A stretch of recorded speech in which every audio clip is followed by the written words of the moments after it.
नमस्कार, मैं मृदुला श्रीवास्तव सी न्यूज भारत में आपका स्वागत करती हूं। वक्त हो गया है न्यूज बुलेटिन का। बुलेटिन में खबरों की शुरुआत करेंगे और जानेंगे कहां स्कूल में एनुअल स्पोर्ट्स डे पर कार्यक्रम का किया गया आयोजन, कहां मुख्य विकास अधिकारी द्वारा विकास खंड कार्यालय का किया गया निरीक्षण। साथ ही जानेंगे कहां राजकार्य में बाधा और अवैध खनन के आरोपी को किया गया गिरफ्तार। ऐसी ही और भी तमाम खबरों पर आइए विस्तार से करते हैं चर्चा। एटा शहर के पीपल अड्डा पर गंगा एकेडमी स्कूल में एनुअल स्पोर्ट्स डे का कार्यक्रम किया गया। गंगा एकेडमी स्कूल में शहर के पटियाली गेट चौकी इंचार्ज रितेश ठाकुर ने दीप प्रज्वलन कर कार्यक्रम का फीता काटकर शुभारंभ किया। आयोजित कार्यक्रम को संबोधित करते हुए रितेश ठाकुर ने खेल के प्रति बच्चों को टिप्स भी दिए और बच्चों ने कुश्ती समेत अन्य खेलों का आयोजन भी किया। गंगा एकेडमी स्कूल पहुंचकर पटियाली गेट चौकी प्रभारी ने खिलाड़ियों के साथ हाथ मिलाकर भी मुलाकात की। एटा से सीनियर संवाददाता लखन यादव की रिपोर्ट। हरदोई में मुख्य विकास अधिकारी आकांक्षा राणा के द्वारा विकासखंड कार्यालय बरखनी का निरीक्षण किया गया। बता दें कि विकासखंड परिसर में निष्प्रयोज्य भवनों की नीलामी हो चुकी है, लेकिन नीलामी प्राप्तकर्ता के द्वारा अभी तक मलबा नहीं उठाया गया है, जबकि इस संबंध में नियमित परीक्षा करते हुए खंड विकास अधिकारी के निस्तारण के लिए निर्देशित किया जा रहा है, लेकिन खंड विकास अधिकारी के द्वारा ध्यान नहीं दिया गया। सभागार के सौंदर्यीकरण की आवश्यकता है, जिसकी पैनलिंग कराकर सुव्यवस्था और उक्त भवन की रंग पुताई के मरम्मत करवाकर उपयोगी बनाए जाने के निर्देश खंड विकास अधिकारी बरखनी को दे दिए गए हैं। हरदोई से सीनियर संवाददाता राशिद बाबू की रिपोर्ट। 22 नवंबर यानी कि कल बयाना कोतवाली पुलिस ने खनिज विभाग की टीम पर हमला कर राज्यकार्य में बाधा पहुंचाने, सरकारी गाड़ी में तोड़फोड़ और अवैध खनन के मामले में वांछित 4 आरोपियों को गिरफ्तार कर एक अन्य बाल अपचारी को निरुद्ध किया है। कोतवाली प्रभारी हरि नारायण ने चारों आरोपियों के बारे में जानकारी भी दी है। पुलिस के अनुसार गत 20 जनवरी 2022 को खनिज विभाग के अभियंता प्रदीप वर्मा की ओर से नामजद आरोपियों के विरुद्ध अवैध खनन से भरे ट्रैक्टर ट्रॉलियों को पकड़े जाने पर खनिज विभाग की टीम पर पथराव कर सरकारी गाड़ी में तोड़फोड़ करने और उन्हें चोट पहुंचाने और राज्यकार्य में बाधा पहुंचाने और अवैध खनन के इमारती पत्थर से भरे ट्रैक्टर ट्रॉलियों को छीन के ले जाने का मामला दर्ज करा था, जिसके बाद ये कार्यवाही की गई है। बयाना से सीनियर संवाददाता लोकेंद्र शर्मा की रिपोर्ट। रोहतास जिले के डेहरी में पूर्व केंद्रीय मंत्री और राष्ट्रीय जनता दल महिला प्रकोष्ठ की राष्ट्रीय अध्यक्ष डॉक्टर कांति सिंह ने भाजपा और केंद्र सरकार पर जमकर निशाना साधा। डॉक्टर कांति सिंह ने कहा कि बिहार के राजद नेताओं पर केंद्र की भाजपा सरकार चुन चुन कर टारगेट कर रही है। आईटी, ईडी और सीबीआई जैसी जांच एजेंसियों का गलत इस्तेमाल करते हुए राजद के नेताओं को टारगेट करते हुए परेशान किया जा रहा है, लेकिन राजद के नेता इससे घबराने वाले नहीं है। आने वाले चुनाव में बिहार की जनता वोट के चोट पर भाजपा को करारा जवाब देगी। बिहार में बनी नई राजद और जेडीयू की सरकार से भाजपा बौखला गई है और यही बौखलाहट में राजद नेताओं को चिन्हित करते हुए इन सभी जांच एजेंसियों के द्वारा परेशान किया जा रहा है।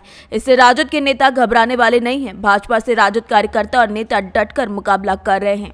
जी मैडम, आज आपकी डेहरी में आगमन हुई है। दिल्ली मेरा मैका है, मैका के साथ साथ मेरा संसदीय क्षेत्र है। यहाँ तो आना जाना मेरा लगा ही रहता है। आईटी के लगातार बिहार में छापेमारी हो रही है आरजेडी के नेताओं पे, क्या ये तो सर्वविदित है कि माननीय लालू प्रसाद जी, श्रीमती राबड़ी देवी और लगातार हमारे नेताओं को टारगेट करके, जो सरकार के अधीन है, भारत सरकार के अधीन है, हमारे नेताओं को टारगेट करती है। क्योंकि बिहार में हमारी जमात है और यहाँ हमें वोट के बल पर कोई पराजित नहीं कर सकता। इतनी मजबूती है हम लोगों की, क्योंकि हमारी पार्टी, हमारी नीतियाँ, हमारे आदर्श लालू प्रसाद जी जमीन से जुड़े हुए हैं। ऐसे हालात में चाहते हैं लोग, जिनको कि बिहार में करारा जवाब मिल गया, भाजपा वाले को खासतौर पर, जहाँ करारा जवाब मिला है, एन केन प्रकार हम लोगों को बदनाम करने के लिए एक बड़ी साजिश चली जा रही है। लेकिन हम निश्चित तौर पर किसी से डरने वाले नहीं हैं और हम उनका जम करके विरोध करेगी। जनता वोट के चोट से उनको पराजित करने का काम करेगी और यही कारण है कि हमारे लोगों पर आईटी हो, ईडी हो, सीबीआई हो, मतलब जो भी आई हो, सबको भेजने का काम करते हैं। रोहतास से सीनियर संवाददाता पंकज कुमार की रिपोर्ट। महिला हुई फ्रॉड कॉल का शिकार। शादी अनुदान देने के नाम पर महिला से ठगे 18,200 रुपए। मामला देहली दरवाजा थाना कोतवाली संभल का है, जहां चमन पत्नी इरफान ने शादी अनुदान के लिए फॉर्म भरा था, लेकिन 22 नवंबर यानी कल लगभग 9 बजे एक नंबर से उसे कॉल आई कि आप 6500 डलवा दो, इसके बाद आपकी शादी का अनुदान का रुपए आपके खाते में पहुंचेगा। महिला ने रुपए डलवा दिए। कुछ समय बाद फिर कॉल आई और रुपए डालो और बैंक जाकर अपने रुपए निकाल लो। सीधी सादी महिला को विश्वास हो गया। उसने किसी तरीके से रुपयों का इंतजाम करके 2 नंबर से कॉल पर रुपए डलवा दिए। वहीं फिर से फोन आता है कि 3200, फिर 5500, फिर 3000। इस तरीके से लगभग उसने 18,200 रुपए डलवा लिए और बोला जाओ बैंक में जाकर अपने खाते से रुपए निकाल लो। महिला जब बैंक गई तो वहां मना कर दिया गया कि तुम्हारे खाते में कोई पैसा नहीं आया है। महिला ने सारी जानकारी बैंक को दी तो वही बैंक के कर्मचारी ने फ्रॉड लोगों की शिकायत करने को कहा। ये बात सुनकर महिला चौंक गई। किसी भी तरीके की रुपए की व्यवस्था करके 2 नंबरों से 6399087513 नंबर से कॉल आई और महिला को रुपए डालने के लिए उन्होंने कहा। महिला और उसका पति दोनों कोतवाली संभल गए और सारी घटना क्रम की तहरीर दी, लेकिन वहां पर उन्होंने कहा कि इसको आप ऑनलाइन लखनऊ कर दीजिए शिकायत। इसके बाद चमन पत्नी इरफान सीओ ऑफिस जाकर न्याय की गुहार लगा रहे हैं। अंकल जी, आपका नाम क्या है? सजीद अहमद जी, आज आप सीओ ऑफिस पर आए हैं, किस उद्देश्य में आए हैं? साहब, हमारे साथ भी धोखा किया गया साहब। हमारे बोले कोई बैंक से फोन आया कि क्या मांगा, आपकी लड़की के खाते में आ गए पैसे। बोले 3200 रुपये डाल दो, आपके पैसे 12 बजे निकल जाएंगे बैंक से पैसा। जी, जब हमने 3200 रुपये डलवा दिए साहब, तो फिर 10 मिनट बाद फिर उसी नंबर पर फोन आया। बोला जिस नंबर पर आपने पैसे डाले इस पर 6,500 डालने हैं आपके 6,500 रुपये मंजूर होगा। 6,500 का चेक आ गया, 6,500 डाल दिए साहब। उसके बाद फिर फोन आया, बोले 8,500 रुपये डाल दो साहब और आपके 70,000 रुपये हो जाएंगे, आप 12 बजे लोन पैसा ले आना। हमारे लड़के बोले साहब हमारे पास इस पर पैसा नहीं है। बोला भाई कैसे भी लाओ, पैसे डाल दो ना, आपका पैसा मारा जाएगा साहब। 5,500 डाल दिए साहब। फिर जाके तो हमने जिनसे पैसे डाला था उसने ये कह दिया कि पैसा मत डालो, सिटीबाजी हुई आपके साथ में, आप बैंक जाओ सीधे। हम बैंक गए, बैंक जाकर उन्होंने बड़ी साहब से पूछा, बोले हाँ कोई आपकी वो नहीं है कि आपको साथ में सिटीबाजी करी है, आप इसके नाम की FIR लिखवाओ, कोतवाली जाओ सीधे। हमने साहब तहरीर लिखवाई वकील साहब से, कोतवाली गए तो कोतवाली के साथ ये कही दरोगा साहब ने बोले ऐसा ऑनलाइन करा दो, नकल हुआ आप साहब ऑनलाइन करा दो, हमारे कागज़ नहीं दिएगा। आपका घर कहाँ पर है? दिल्ली दरवाजा साहब। आपका थाना कौन सा लगता है? कोतवाली लगती है साहब। संभल से सीनियर संवाददाता LK भारद्वाज की रिपोर्ट। बुलंदशहर के थाना जहांगीराबाद क्षेत्र के मेन बाजार में विमला सिनेमा के सामने बाइक सवार 3 हमलावरों ने ताबड़तोड़ खुलेआम दिन दहाड़े बबलू पुत्र विपुल निवासी न्यू पाठक मोहल्ला जहांगीराबाद पर गोलियां बरसा दी, जिसके बाद वहां पुलिस पहुंची। पुलिस ने घायल अवस्था में ही बबलू को जिला सरकारी अस्पताल इमरजेंसी लाई, जहां पर सरकारी बाबू बनारसी दास अस्पताल में डॉक्टर्स की टीम ने बबलू को मृत घोषित कर दिया। पुलिस ने हमलावरों को गिरफ्तार कर लिया है, जबकि एक आरोपी फरार है। बुलंदशहर से सीनियर संवाददाता उपदेश चौहान की रिपोर्ट। 22 नवंबर के परिप्रेक्ष्य में एक अधिकारी टूंडला क्षेत्राधिकारी के कुशल नेतृत्व में थाना रामगढ़ पुलिस से वांछित अभियुक्तों के संबंध में जानकारी जुटा रही थी। तभी मुखबिर की सूचना मिली कि अभियुक्त करुआ और महेश ओम प्रकाश उपरोक्त फरार होने की फिराक में था, जिसके बाद फूटा चौराहे पर मुखबिर की सूचना पर थाना रामगढ़ पुलिस ने कार्यवाही करते हुए अभियुक्तों को गिरफ्तार कर लिया है, जिनके पास से आला कत्ल ईंट को घटनास्थल से बरामद किया गया था। साथ ही अभियुक्त की निशानदेही पर घटना में प्रयुक्त एक त्रिपाल प्लास्टिक नीली कलर खून के धब्बे से सनी हुई भी बरामद किया गया है और अब अपराधियों के विरुद्ध विधिक कार्यवाही की जा रही है। में कल एक मुकदमा पंजीकृत हुआ 19 तारीख को। ये मिस्टर अशोक कुमार ने अपने पुत्र विजय कुमार की हत्या के संबंध में एक मुकदमा कायम कराया 302 IPC का, जिसकी जांच और पूछताछ की गई। तो इसमें जांच में जानकारी आई कि उसमें इनके जो साथियों ने इनका मर्डर किया है और इनके 2 साथी हैं करुआ और महेश और राम प्रकाश को गिरफ्तार कर लिया गया है और इनकी निशानदेही पे कपड़े बरामद हुए हैं जिससे उन्होंने हत्या की थी, वो हथियार बरामद कर लिया है और इनसे पूछताछ की जा रही है और इनको जेल भेजा जा रहा है। हत्या की वजह क्या रही? इनकी कोई रंजिश नहीं रही, ये सब आपस में दोस्त हैं और एक साथ बैठ के शराब पीने के आदी थे और इसमें महेश उर्फ करुआ को ये लगा था कि ये मतलब फ़ोन मेरा चुरा लिया, इसी बात पर इनका झगड़ा हुआ आपस में। कैसे की थी सर हत्या? इन्होंने ईंटा मार के सिर कुचल के हत्या की थी। फिरोजाबाद से सी न्यूज़ संवाददाता सन्नेश कुमार गुप्ता की रिपोर्ट। फिरोजाबाद जिले के शिकोहाबाद में स्टेशन रोड स्थित हिंद लैंप परिसर संस्कृति भवन में प्रत्येक साल की तरह इस साल भी शब्दम द्वारा शिक्षकों को सम्मानित किया गया। कार्यक्रम के मुख्य अतिथि डॉक्टर सुबोध दुबे थे।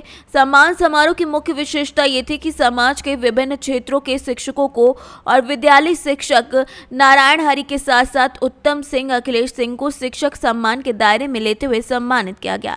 सभी शिक्षकों को बैजंती माला, नारियल, हरित कलश, अंग वस्त्र और सम्मान देकर शब्दम सलाहकार मंडल के सदस्य और कार्यक्रम अध्यक्ष डॉक्टर महेश आलोक द्वारा सम्मानित किया गया। कार्यक्रम ये भी विशेषता थी कि सभागार में उपस्थित सभी शिक्षकों को उच्च स्तरीय और उत्तरीय और हरित कलश भेंट किया गया। इसके साथ ही शिक्षण की विभिन्न विधाएं और व्यक्तिगत निर्माण में शिक्षक की भूमिका विषय पर संगोष्ठी भी आयोजित की गई। तो धन्यवाद देना चाहूंगी जिन्होंने शब्दम को पल्लवित पुष्पित करने में भूमिका निभाई है। आज के समारोह के अध्यक्ष शब्दम सलाहकार डॉक्टर महेश आलोक एवं विशिष्ट अतिथि डॉक्टर सुबोध दुबे जिन्होंने शब्दम के शिलान्यास में योगदान दिया है, उनका सहर्ष अभिनंदन है। आज हम लोग उन शिक्षकों का सम्मान कर रहे हैं जिन्होंने छात्रों को बनाने में एक महत्वपूर्ण भूमिका का निर्वाह किया है, जिनके भीतर अनुशासन है, जो चरित्रवान है, जो संस्कारित हैं, जो मूल्यों के प्रति एक गहरी निष्ठा रखते हैं और सिर्फ निष्ठा ही नहीं रखते हैं, उनको उन्होंने अपने जीवन में उतारा है और समाज को, बच्चों को एक नया नागरिक, एक संस्कृति संपन्न नागरिक, एक मूल्य संपन्न नागरिक बना रहे हैं। ऐसे जो दुर्लभ शिक्षक हैं जिनको कि हम लोग ढूंढते हैं आसपास के गांवों से, क्षेत्रों से, और खोज करके ले आते हैं कि जिनको लगभग कोई जानता नहीं है, ऐसे शिक्षकों को ला करके हम शब्दम के माध्यम से उनको सम्मानित करते हैं, जिससे कि समाज उनके बारे में जान सके और उनका जो गौरव जो उनको नहीं मिल पाया है समाज के द्वारा पुनः मिल सके, वो स्थापित हो सके।